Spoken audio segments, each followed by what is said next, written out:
Alors pourquoi cette nouvelle rubrique? Eh bien c'est simplement pour partager avec vous des instants de vie en van, parce que c'est vrai que sur la route on voit un tas de choses tout à fait étonnantes.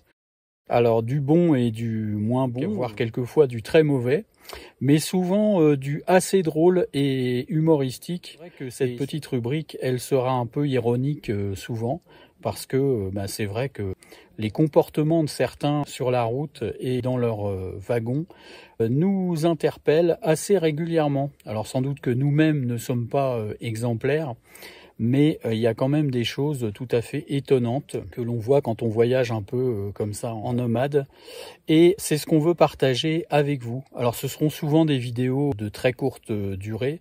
Je vous laisse avec ce premier épisode de Promenons-nous dans les bois.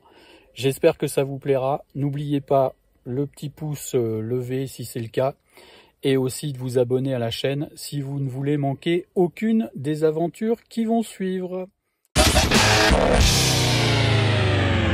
Bonjour, je suis toujours Claire, au gré du van, et nous sommes actuellement aux confins, sur le parking qu'on aime tant, qui est aussi une aire de stationnement. Nous avons passé une nuit très agréable, très calme, avec quelques vannes dispersées, exactement ce qu'il faut. Nous avons pris notre petit déjeuner sur les tables disponibles, sans sortir tout notre attirail. Et voilà, nous avons été interpellés par la police municipale, très correcte, qui nous a invités à aller plus loin, puisqu'ici maintenant c'est interdit le 15 septembre. En fait, donc nous n'avons pas vu, donc on va effectivement aller plus loin pour respecter. C'est interdit de faire du camping sauvage. Oui, de faire du camping, donc on va aller plus loin, effectivement. Et puis le fonctionnaire nous a expliqué très correctement, très poliment, ses raisons. Enfin, ses raisons, c'est pas lui d'ailleurs, il applique les lois.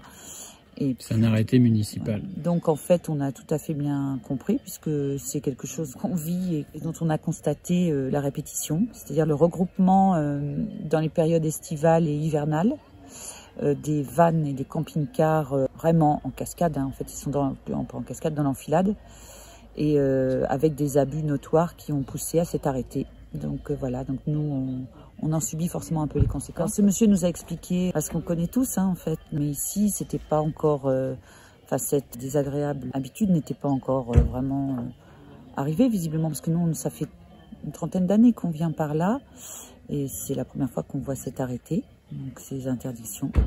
Donc dans les raisons qui ont poussé à ça, donc effectivement le regroupement des camping-cars les uns à côté des autres, le regroupement de gens qui viennent à plusieurs camping-cars, donc ensuite qui font la fête, qui s'installent avec des chapiteaux, qui sortent tout leur attirail, et puis qui se sentent un peu seuls au monde. Donc voilà, donc il y a le bruit, le désordre pour les riverains, pour les autres personnes aussi qui veulent le calme, et puis les gens du coin, donc les résidents, qui ont constaté dans les champs, donc sur le parking, des détritus immondes.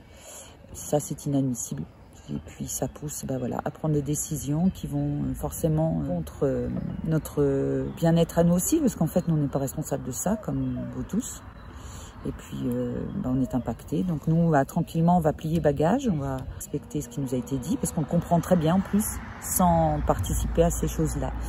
Bon, et puis quand on voit le nombre de voitures, on comprend aisément que si les camping-cars squattent toutes les places, eh bien évidemment, il ne reste plus du tout de place pour les gens qui viennent randonner ou profiter aussi de ces espaces.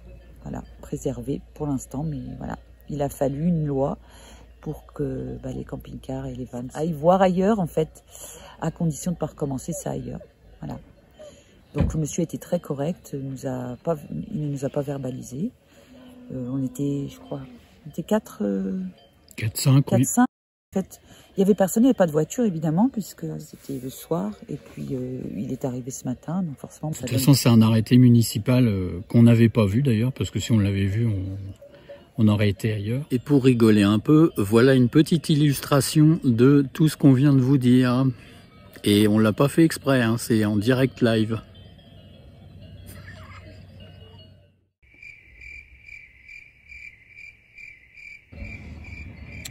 Non, mais là, c'est pas possible.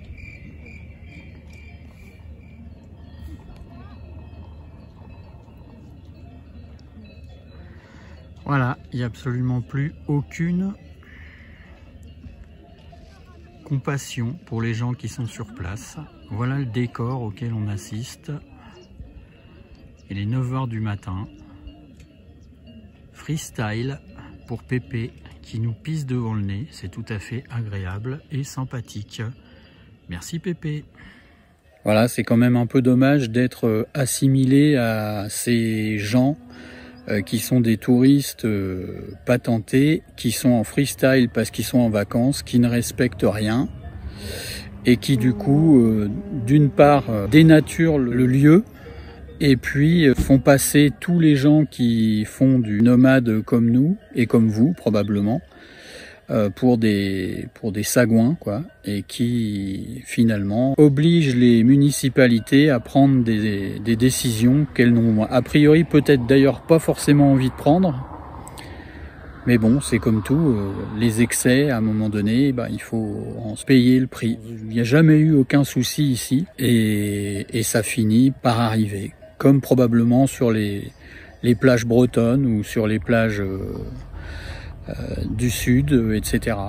On a eu l'autorisation de rester, puisque nous, on peut être assimilés aux deux, à condition qu'on respecte ce qui nous a été demandé, donc de replier le toit, et puis de fonctionner comme une voiture, quoi.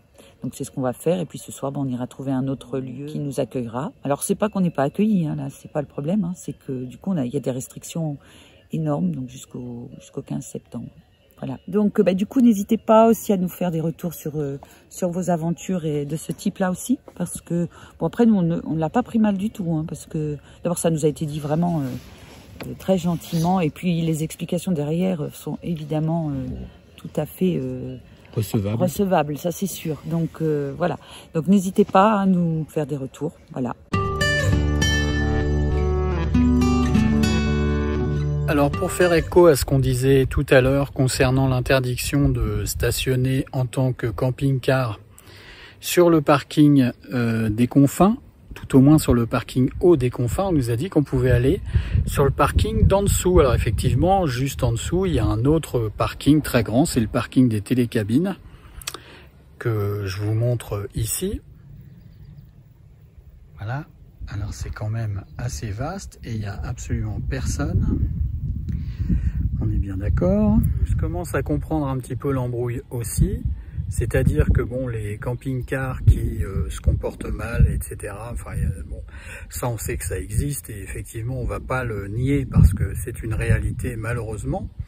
Mais il y a aussi une autre réalité qui est sans doute une réalité financière qui fait que pourquoi on expatrie les camping-cars sur le parking du bas? Eh bien à cause de ça. Voilà, alors c'est vrai que c'est un peu effacé, on voit pas trop bien ce qui est écrit, mais il y a quand même une belle corde tendue qui rend l'accès en théorie au parking impossible. Je vais vous lire ce qui est écrit. Donc parking goudronné supérieur, parking gravillonné inférieur égale terrain privé. Nous tolérons une nuit de stationnement avec participation de 5 €. Et là, dans ce cas-là, il faut appeler le numéro qui est situé en bas de l'affiche. Voilà, alors tout ceci donc pour relativiser un peu ce qu'on disait tout à l'heure. Je dirais que dans les deux cas, il y a quand même un gros souci. Je reviens sur le respect, ou plutôt l'irrespect de certaines normes ou habitudes de vie que tout un chacun devrait avoir, notamment quand on n'est pas chez soi et qu'on est camping-cariste. Bon, ça, je vous laisse juge de ce qu'il est intéressant d'en penser ou pas.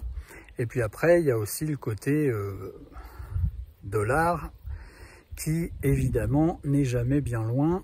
Et là, en l'occurrence, pourquoi on nous expatrie sur un parking autre? Eh bien, c'est parce que ce parking-là, il est payant. Et qu'il n'y a pas de petits bénéfices. Si on peut faire cracher 5 € aux touristes ou aux utilisateurs comme nous pour simplement stationner là, c'est-à-dire sur un parking vide sur lequel il n'y a absolument aucun confort, hein, il n'y a pas de possibilité de vidanger, il n'y a pas d'eau potable, il n'y a pas d'électricité, il n'y a rien du tout. C'est juste un parvis gravillonné et puis c'est tout.